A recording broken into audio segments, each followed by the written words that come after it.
नमस्कार बच्चों। आज मैं कक्षा 4 को पाठ 9 पढ़ाने जा रही हूँ। पाठ का नाम है हम कुछ करके दिखलाएंगे। पाठ प्रवेश। देश के मान सम्मान और आज़ादी का सतत प्रहरी होना तथा मानव सेवा को जीवन का लक्ष्य बनाकर देश की प्रेरणा देने का भाव ही कविता के मूल स्वर है। आज के बच्चे इस मार्ग पर चलकर देश को उन्नत बना सकते हैं।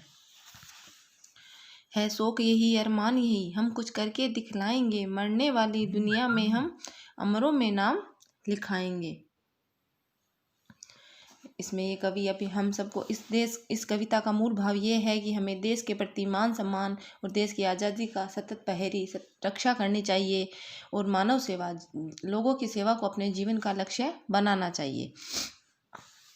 है शौक यही, अरमान यही, हम कुछ करके दिखलाएंगे, मरने वाली दुनिया में हम अमरों में नाम लिखाएंगे। अब इसमें कवि कहना चाहता है कि अब हमारा शौक यही, अरमान, इच्छा यही है कि अब हमें कुछ करके दिखलाना है। मरने वाली दुनिया, इस दुनिया में लोग मर रहे हैं, कर रहे हैं।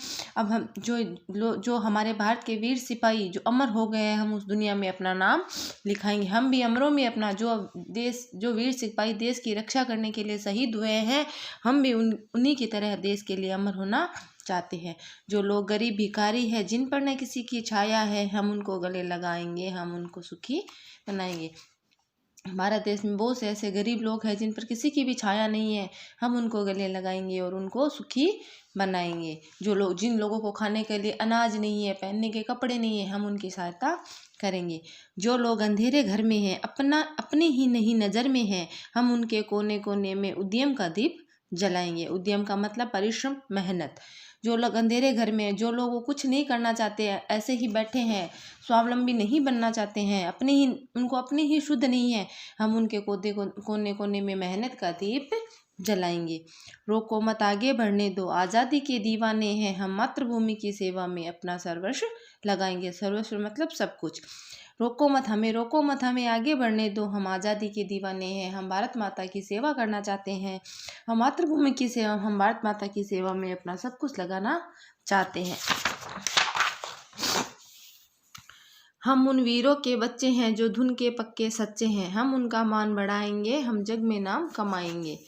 हम उन वीरों के बच्चे हैं जो धुन के पक्के सच्चे थे, जो अपनी धुन के हम उस भारत के वीर सिपाहियों के बच्चे हैं जो अपने भारत की रक्षा के लिए अपना सर्वस्व उन्होंने न्योछावर किया है, जो धुन के पक्के थे, हमें ये करना है, वो करना है। हम उनका मान बढ़ाएंगे, हम उनका मान घटने नहीं देंगे, हम जग में नाम कमाएंगे। हम उसी भारत माता की रक्षा के लिए अपना सर्वस्व न्योछावर करने के लिए हम अपने भारत में अपना नाम कमाना चाहते हैं। ये कविता लिखी है राम नरेश त्रिपाठी ने।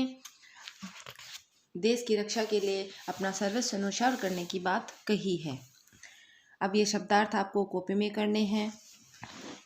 अब इसके अभ्यास कार्य। सही उत्तर के सामने राइट लगाइए। उद्यम का दीप जलाएंगे। उद्यम शब्द का अर्थ क्या है? मेहनत।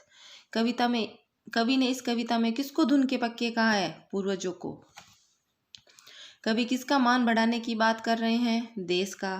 नीचे दी गई पंक्तियों का आशय बताइए। है शौक यही, अरमान यही, जीवन का लक्ष्य यही। उद्यम का दीप जलाएंगे, परिश्रम करना सिखाएंगे, अपना सर्वस्व लगाएंगे, अपना सब कुछ अर्पित करेंगे। भाषा ज्ञान। दिए गए संज्ञा शब्दों के सही भेद के सामने राइट लगाइए। अरमान कौन सी संज्ञा है? भाववाचक। भिखारी जातिवाचक। सुख भाववाचक। घर जातिवाचक। बच्चे जातिवाचक।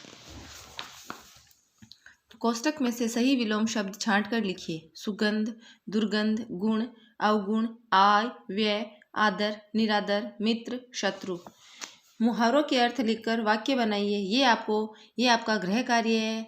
इन मुहावरों के अर्थ लिखकर उनका वाक्यों में आपको प्रयोग करना है। अब ये कार्य आपको अपनी हिंदी की कॉपी के अंदर करना है। पाठ 9 हम कुछ करके दिखलाएंगे। पेज नंबर 61 का चित्र बनाना है और रंग भरना है। श्रुतलेख आपको 3 बार करने हैं। उद्यम, अरमान, अंधेरे, सर्वस्व, वीरों, मातृभूमि, देश, भिखारी, दुनिया, कविता। शब्दार्थ पेज नंबर 62 आपकी किताब में है जो आपको करने हैं। अब आते हैं प्रश्न उत्तर। प्रश्न 1, कविता में कौन अपने अरमान बता रहा है? कविता में वीर सिपाहियों के बच्चे अपने अरमान बता रहे थे। प्रश्न नंबर 2, बच्चे अपनी मातृभूमि के लिए क्या करना चाहते हैं? बच्चे अपना तन मन न्यौछावर करना चाहते हैं। प्रश्न नंबर 3, बच्चे कैसे अपने देश का नाम बढ़ाएंगे? बच्चे अपनी मातृभूमि की रक्षा करके देश का नाम बढ़ाएंगे। प्रश्न नंबर 4, हम कुछ करके दिखलाएंगे। इस पंक्ति से कवि क्या कर गुजरने में दिखाने की बात कर रहा है? इस पंक्ति में कवि देश के लिए मर मिटने व साहस दिखाने की बात कर रहे हैं। प्रश्न नंबर 5, कविता में कवि किसको सुखी बनाने व गले लगाने की बात कर रहे हैं? कविता में कवि गरीब लोगों को सुखी बनाने व गले लगाने की बात कर रहे हैं। प्रश्न नंबर 6, धुन के पक्के से क्या अभिप्राय है? देश के उन वीर सिपाहियों से हैं जो देश के लिए बलिदान करने के लिए सजग है। प्रश्न नंबर 7, इस कविता से हमें क्या शिक्षा मिलती है? देश के प्रति मान सम्मान और प्रेम की भावना जागृत करने की शिक्षा मिलती है। ये कार्य आपको अपनी कॉपी के अंदर करना है। लेखनी एकदम सुंदर सुंदर लेखनी में आपको ये कार्य करना है। धन्यवाद।